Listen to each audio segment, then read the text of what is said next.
Apparemment, il aurait caillassé aussi. Je me fais, il y a plusieurs interpellations. Attends, hop, hop, hop. Parmi les émeutiers, les policiers repèrent même des mineurs. Rodés au contrôle, ces jeunes ne se laissent pas faire. Pour interpeller cet ado soupçonné d'avoir volé un téléphone portable, ils ne sont pas trop de 4 hommes.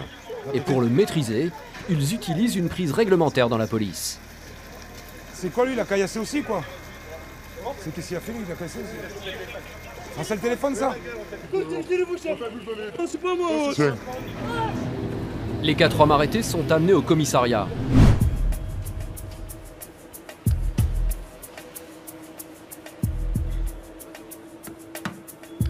Retour avec Pascal, policier à Paris. Direction, le nord de la capitale. Donc là, c'est le secteur aussi où on vient souvent. On a pas mal de notes de service, notamment le matin et la soirée avec les motards pour des vols portières qui se commettent sur le secteur. Les gens profitent de ralentissement pour briser la portière et commettre des vols. Donc ça, c'est très courant sur le secteur Chapelle. Je vais voir le scooter là, mais il y a un scooter qui vient de rouler sur le passage piéton, aller droit devant toi. Où ça? Ah, il est sur le trottoir là. Ah oui, on va aller le voir. Dans ce quartier, les patrouilles de police sont indispensables pour protéger les habitants des trafics en tout genre. Alors dès qu'un comportement leur paraît suspect, les policiers interviennent. Monsieur, bonjour, le scooter. Vous voulez me voir s'il vous plaît? Je vais juste contrôler les... Monsieur, bonjour. Bonjour monsieur. Premièrement, c'est un trottoir, vous le savez? Oui, non, parce que la vérité... Donc c'est passible, la vérité, moi aussi je vais vous le dire, c'est passible d'une amende. Le casque qui n'est pas attaché, c'est également passible d'une amende. Je veux bien être clément, je vais juste faire une vérification de vos documents. Je vous remercie, monsieur. Les piétons, il y a beaucoup de piétons, il faut faire attention, je vous le dis, je ne vais pas vous faire la morale. C'est vrai. Il faut le permis sur ce petit engin. Ouais, voilà. moi je suis permis, il n'y a pas de souci. Ben, on va tout vérifier, impeccable. Par contre, Vous l'avez il oublié. va falloir tout faire au central. Non, c'est pas ça, je vais être dans une piscine à la base. Alors ça, on m'a dit piscine, boulevard des Fillettes, j'ai enfilé mon short de bain et après mon maillot de bain. L'homme se soumet sans réticence au contrôle. Il plaisante même avec la police et avoue ses infractions. Pour les fameuses vérifications on va noter le nom, prénom, date de naissance. La bonne, parce que je vais le vérifier, on va gagner du temps. 100% réel. Pas une usure, pour vous faire confiance. Vous avez l'air quelqu'un de très sympathique. Ça, j'en ai pas besoin. Vous êtes connu? Ouais. Beaucoup? Beaucoup. Ouais. Pour 7 ans pour trafic de stupes. 7 ans? Ouais. Ah ouais, beau trafic alors. Mohamed, moi chez AMD. C'était quoi comme stup, comme produit? 600 kilos de shit. 600 kilos? Je faisais des GoFast à l'époque. GoFast? Ouais. Il a ramené 600 kilos de shit d'Espagne. Ouais, 595 à la plus exactement. C'est énorme. Combien d'années de prison? 7 et j'en ai fait 4,5. Où ça? Fleury? Fresnes. Fresnes? Ouais. Un champion du GoFast, ça fait plaisir. Ouais, bon, c'est pas pour ça que j'aime être reconnu non plus. Non mais je taquine. Mais bon, je vais vous laisser aller à la piscine. C'est gentil. Ok. Merci beaucoup. Je vous dis, aujourd'hui, on est clément. Hein. Ah ouais, franchement, je je le vois. Bonne piscine. Clément, Pascal ne l'est que très rarement, car la plupart du temps, les contrevenants qu'il rencontre prennent de véritables risques sur la route. Un comportement que ce fonctionnaire de police ne supporte plus. Donc là, on prend en charge un véhicule qui fait des franchissements de feu rouge. C'est le livreur là-bas? 100 mètres plus loin, un livreur de sushis semble narguer les policiers. Malgré le gyrophare hurlant, il ne s'arrête pas et grille en toute impunité les feux de cette ligne droite. Ça veut dire, je coupe le bleu, voir s'il fait ça aussi là. On va voir s'il le retape celui-là. Ah hop, il le retape, on y va, go! Allez, on y Pascal va. doit intervenir au plus vite. Avec sa conduite inconsciente, le livreur risque sa vie à chaque feu. Arrête-toi, arrête-toi. L'homme est intercepté. Bonsoir, c'est la police, on coupe tout, merci. De suite, immédiatement. Allez, hop. Oh, ça fait combien? 1, 2, 3, 4, 5, 6, 7, 8. En plus, on est derrière. On a le bleu et vous refaites le truc. Vous l'avez vu? Et vous continuez? Non, sur celui-là, je vous ai pas vu, mais celui d'avant, vous étiez juste à Port d'Italie. Et vous l'avez fait. Il y en a eu 3. Mais on est derrière, vous nous voyez avec les C'est que les rétros. 3 qu'on a constatés. Vous avez très bien pu en faire d'autres qu'on n'a pas constatés. Les autres, c'est pas grave, j'ai pas vu. Il y en a 3 sûrs. Bon, on va pas polémiquer, nous on a assermenté, terminé maintenant. Moi je suis pas là pour... voilà, hein. Stop. J'ai 75 Kellerman. Je suis arrivé. Mais je vous crois que vous faites la course contre la montre pour les livraisons. Parce que c'est le truc. Mais après c'est comme ça, pareil les deux roues, ils en ramassent tout le temps des mecs qui se viennent ou quoi, faut faire gaffe là. Il y a en plus du stup. À Paris, les deux roues sont très vulnérables. Chaque année, une quinzaine d'accidents mortels sont recensés. Et les livreurs sont parmi les premières victimes. Pour livrer leurs marchandises dans les délais, ils sont prêts à tous les risques. Vous avez une pièce d'identité à me présenter? Bon, c'est bien déjà, on a un bout. C'est pas mal. Le conducteur du scooter n'a pas de papiers en règle à présenter. Et au vu de sa conduite, Pascal veut vérifier qu'il n'a pas consommé de drogue. Bon, on va faire également le dépistage des stupéfiants. Hein. On va le faire. C'est occasionnel. Le cannabis ou autre chose, cocaïne? Non. Alors vous allez prendre ça, vous allez le mettre, regardez les 3 embouts, bien sur votre langue et à l'intérieur de votre joue. Allez. Si le monsieur a fumé hier soir, très probable qu'il ressorte positif au cannabis. Bien sur la langue. Non, mais allez-y, frottez, monsieur. Et la réponse va vite arriver. Je vois déjà le trait qui commence à apparaître. Donc ça veut dire que vous êtes positif. Positif?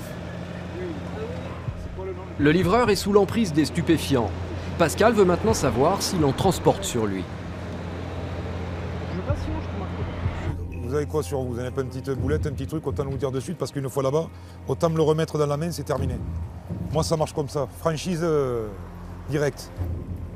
Voilà, un petit bout. Pas grand-chose. Un autre? Le conducteur affirme ne pas ressentir les effets du cannabis lorsqu'il conduit. Il ne comprend pas ce que la police lui reproche et pourquoi il ne peut pas reprendre le guidon. C'est tout à fait normal, monsieur. Ça, c'est vous qui le dites, oui. Ben, tout à fait normal pour franchir 3 feux rouges, je sais pas. L'homme sera conduit au commissariat et placé en garde à vue. Ce soir, ses clients ne recevront jamais leur plateau sushi. Impeccable, on y va. Aujourd'hui, une nouvelle forme de fraude a fait son apparition. Les faux documents, une pratique de plus en plus courante chez les usagers de la route. Porte de la Chapelle, au nord de Paris. Alors qu'il procède à un contrôle routier, Pascal décide de vérifier les papiers d'un chauffeur de fourgonnette. Monsieur, bonjour. Vas-y. No problemo, hein, c'est juste vérification, hein, pas de souci. Ça me vient le permis balourd, là, on va voir. Il est faux. On est sur un faux doc. C'est un document contrefait. Voilà, monsieur. On est sur le faux doc, là. Hein. Un faux que Pascal repère tout de suite. Car malheureusement, ces faux permis, Pascal en voit tous les jours. Déjà, à première vue, on le voit directement. Hein. Bon, je suis référent sur la fraude documentaire, j'observe. Hein. Il est vraiment... il est dégueulasse. Hein. Il est vraiment pas propre du tout. Et ce qui est courant d'ailleurs sur les documents, a priori, là, du Bangladesh. Donc énormément de documents contrefaits. Et je vais vous dire que jusqu'à présent, je n'ai jamais vu un permis de conduire du Bangladesh authentique. Moi, je vais le passer sur les zones, on va le ramener, le monsieur. Hein. Ce conducteur sans permis doit être auditionné.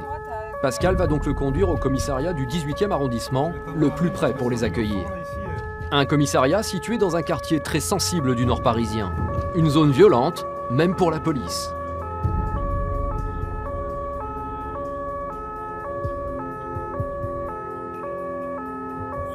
On va essayer de trouver ça devant, on se met devant. Mets-toi là, vas-y. J'ai pas envie de me faire dépouiller la bagnole. Et cette violence, Pascal va très vite y être confronté. Alors que le chauffeur est placé en garde à vue, Pascal commence à rédiger sa procédure d'interpellation.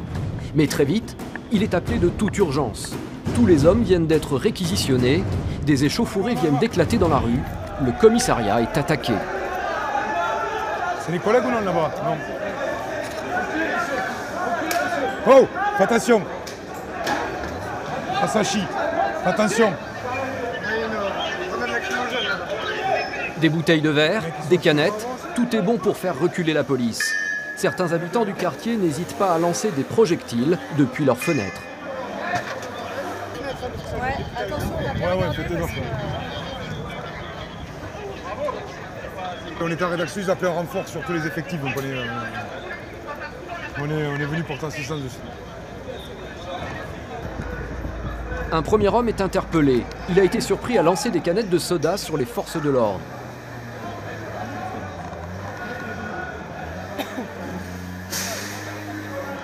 Dans la rue, ils sont près d'une cinquantaine à provoquer les forces de l'ordre. Un emballement impressionnant, parti d'un simple contrôle policier.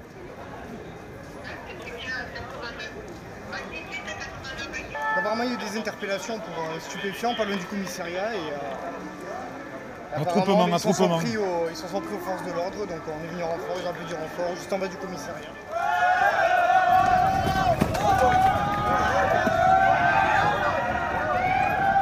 Au bout de la rue, de nouvelles provocations. Pascal et ses coéquipiers accourent.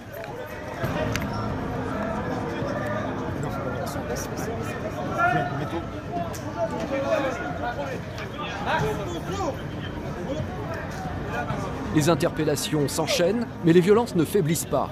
Profitant de la pagaille, certains délinquants agressent même des passants.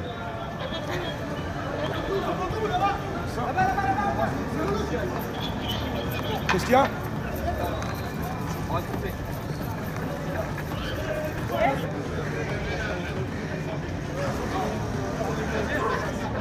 C'est celui des violences, celui-là, c'est ça? Attends, j'ai l'œil en vrac, moi. Celui qui vient d'arrêter, qui correspondait au descriptif du mec qui a volé un sac à l'arraché dans une voiture. Apparemment, il aurait caillassé aussi. J'ai fait, il y a plusieurs interpellations. Attends, hop, hop, hop. Parmi les émeutiers, les policiers repèrent même des mineurs. Rodés au contrôle, ces jeunes ne se laissent pas faire. Pour interpeller cet ado soupçonné d'avoir volé un téléphone portable, ils ne sont pas trop de 4 hommes. Et pour le maîtriser, ils utilisent une prise réglementaire dans la police. C'est quoi lui, il a caillassé aussi quoi? C'est qu'est-ce qu'il a fait lui, il a caillassé aussi? Ah, c'est le téléphone ça? C'est pas moi. Les 4 hommes arrêtés sont amenés au commissariat. Ils seront tous placés en garde à vue dans l'attente de leur jugement. Cette échauffourée a donc mobilisé plus de 30 policiers. C'est bon. Un phénomène malheureusement courant auquel les forces de l'ordre doivent faire face. Là, c'était limite des émeutes, peut-être pas toujours comme ça, mais bon, c'est souvent comme ça, Ah oui, ils balancent des trucs des fenêtres, ils nous insultent, ils défendent les interpellés, tout à fait, ça c'est récurrent, Ça fait partie du métier. Hein, donc. Après, comment les collègues le tiennent? Ben, l'amour du métier, tout simplement. L'amour du métier. Voilà, ils l'ont choisi, et puis ils sont là. Lutter contre les violences, l'une des premières missions des forces de l'ordre. Et parfois, cette violence présente un autre visage. Ce sont les incivilités sur la route.